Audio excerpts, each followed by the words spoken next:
Welcome back. We're going to be talking about delays and how the delays we've been using are not the most useful for many cases and that we actually want to use them sparingly. I've given you a program called unresponsivebutton.c, and before you view this lecture you should have tested and seen what the problem is. So we've defined pin 13 as the input for the button, and pin 15 or 14 as the output for the LED. Inside the while loop, we're monitoring the button, looking for button presses. And if there is a button press right here, it increments a counter. And what we want the counter to do is give us 4 different settings for the LED. Off, a fast blink, a slow blink, and then full on. And so we want to be able to press the button and cycle through all these different settings. The problem occurs right here. This delay is 5 times 500 microseconds. That's 2.5 seconds. That's an incredibly long time, right? And during this time, the PIC is doing nothing but waiting. It can't do anything else but wait. And as it goes through 2.5 seconds, 2.5 seconds, and then back up to the start of the while loop, there's only a very small amount of time that it actually checks whether you're pressing the button. So you don't have a very efficient way of it checking your button in between, right? So it ends up that the button, your switch, doesn't seem responsive at all, and you get stuck in this case right here. Now, if you were just to get rid of most of that time, something like this,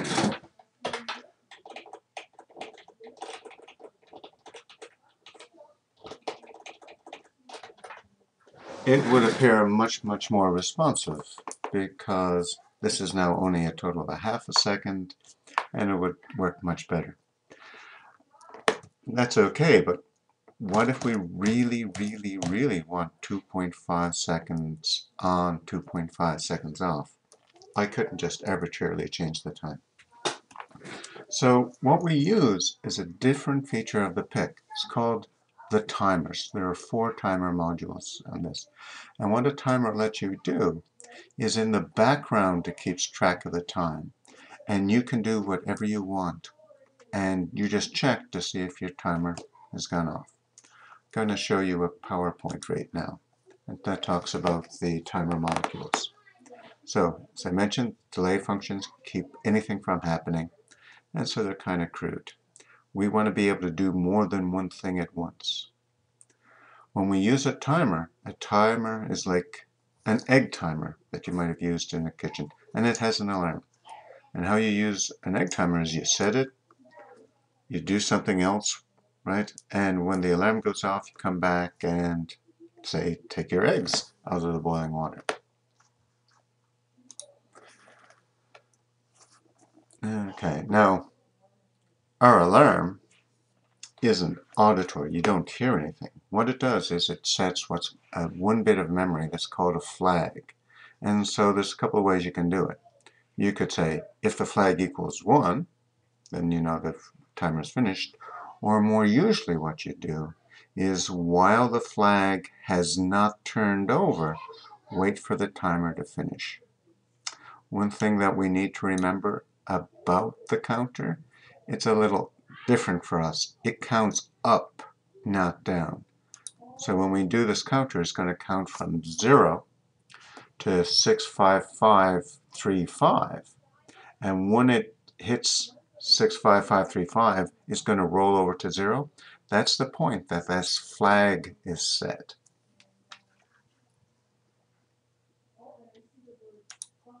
Okay.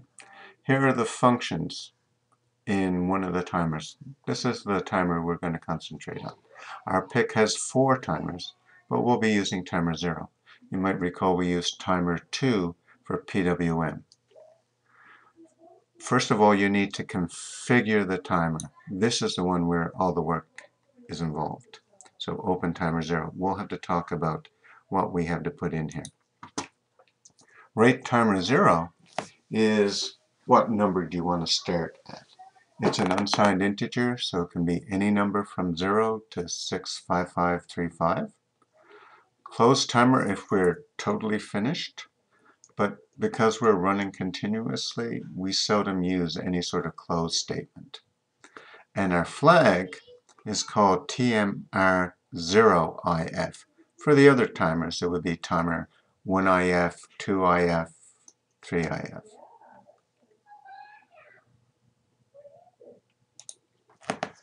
Here are the parameters for open timer. We get choices and they're ANDed together, right? So these two, one of these two, one of these two, one of these two, one of these two, and one of these 8. 1, 2, 3, 4, 5, 6, 7, 9 choices it looks like. Okay. So what do they mean? Which ones do we choose? Well, we're always going to use timer int off, and we're always going to use an internal source if we're doing internal timing. Okay? It doesn't matter if we're going to use the square wave signal internally, whether we're looking at the signal rising or falling. That doesn't matter. We can use a small clock that only goes from 0 to 255, but usually we want the bigger clock, 0 to 65535. And the prescalers are multiples of either of these numbers, so that twice this or 8 times this or 256, you saw that was one of the choices. So how many instruction cycles we wait for, if the scalar is 1, and then it's 1 times this number. If it's 2, this is how much time we have. 4, 8, 16, 32, 64, 128, 256. So those are all the timers we have. 256 times 65536 is, in fact, a lot of time. Right? 16 million, almost 17 million instruction cycles. Here we are. Okay, so on 1 megahertz, what's the longest time we can use this for? Well, one instruction cycle is 4 microseconds. Okay, the largest time is if we use a prescaler of 256 multiplied by 65536 times 4 microseconds, 67.1 seconds. So that's more than the 2.5 seconds we're worried about. So that normally means we can use a much smaller multiple here. Right? So divide by 2, divide by 2, divide by 2. Keep going down until you find one that's in the right ballpark. And the precision, how much we would be off, is about 256 times 4 microseconds. That's how accurately we could make that measurement. It's actually a little worse than that because the program, when we have code and are doing other things, that can keep us from working as well as we would like. Let's look at a couple of calculational examples. Here, the program has been configured. These two that we want, always, right? Here, using a 16-bit counter and 1 to 1. So we start the flag. We start the timer, in this case, at 15536. So this will count up to 65536. So the difference of those two numbers is 50,000 instruction cycles, and 50,000 instruction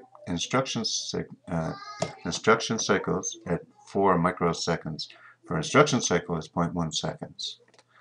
Right? So in the while loop, we can do whatever we want. For instance, what we're going to do is we're going to check that button again. Here's one last little problem before we go. How much time would we ask for here? Right? Well, the scalar is a 4. We're starting from 33555. So 65535 minus this times 4 is the number of instruction cycles. And I should actually have that like this. Okay. So the next step is to take the code we have, get rid of the delays in favor of the open timer function.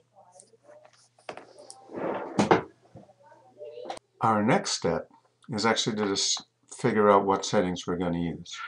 So as we mentioned in the original code, we want to wait 2.5 seconds. Now, open timer is set up to work in TCY, and at 1 megahertz, 1 TCY is 4 microseconds. So 2.5 seconds divided by 4 microseconds tells us that we need 625,000 instruction cycles. So we go back to this table and we look and find where we can get at least 625,000. This is a little too small, doesn't have the range we want. These get much bigger, so this is the one we want. So we want to use the scalar being 16. Okay, so we need to use this guy.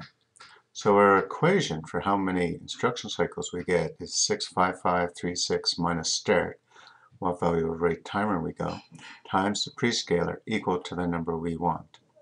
So we divide this by 16, the equation becomes this, and we rearrange. So start is 65536 minus the 39062, and that's 26,474.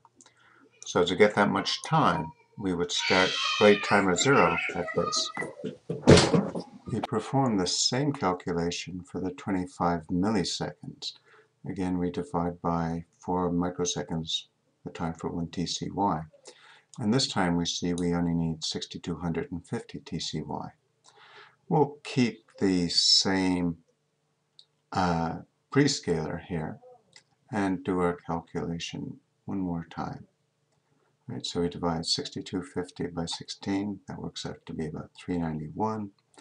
Rearranging, the start value is 65,145, so we'd be using this phrase to get the correct amount of time. Let's check our calculations here. So 65536 minus the start value of 26474 times 16 is very close to the 625,000 we wanted. As you can see, we're only slightly off from 2.5 zeros, an insignificant amount. Again, when you're using timers, it's how close can you get to the value you want, not about getting the exact value. Similarly, with the shorter time, using 65145, we get a time of 0.025024 seconds. Again, very close to what we want. Okay, so now we want to modify the program so that it works using the timers. The first thing we do is insert this command. I've just copy and pasted it from the PowerPoint I was using a little earlier. We only need to do it once, so it's no need to go inside the while loop. Notice that I am using a scalar of 16. So what changes is our loops, right? So the fast blink, the on and off times, instead of a series of delays, they're this while timer 0 IF loop. Right? The starting time 65145 on and off. Similarly, down here, I've taken the loop, right, and repeated it time after time, just with a different starter. Okay. Inside the while not timer 0 IF is monitoring the button. Just like the code up here, monitor the switch is used, change the blink rate. The only difference is I've added a break. We're inside a switch statement, so if this executes, we want to get out of the switch statement and start the loop again. So in each of these, we are going through this loop again. Not the most elegant design. We could play around, write our own function for that piece of code, make this more readable, but for now it's good. You'll find this code as using timer 0. That's going to be in the sample code section of the Moodle site. Build a program, see how much more responsive it is. Thank you.